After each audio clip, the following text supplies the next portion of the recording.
அப்படியே நடந்து வந்தோம் அப்படின்னா நமது வலது பக்கத்துல பாத்தீங்கன்னா டோலி ஸ்டேஷன். இங்க இருந்து தான் வந்து சன்னிதானம் வரைக்கும் டோலியில தூக்கிட்டு போவாங்க.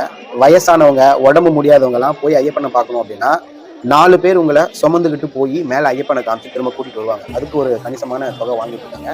2000 இருந்து 5000 வரைக்கும் அந்த தொகை.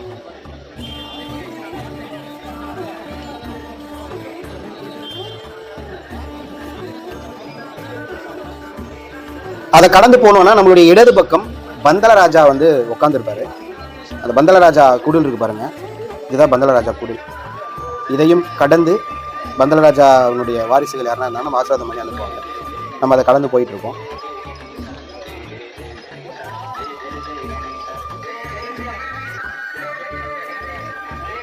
அப்படியே கடந்து போகணும் அப்படின்னா இந்த இடத்துல தான் வந்து பாதுகாப்பு சோதனை, செக்யூரிட்டி செக்லாம் அதை பண்ணிட்டு இந்த மெட்டல் டிடெக்டர்லாம் வச்சிருப்பாங்க, நம்ம உள்ள நடந்து போற மாதிரி இருக்கும். அதை கடந்து போனாதான்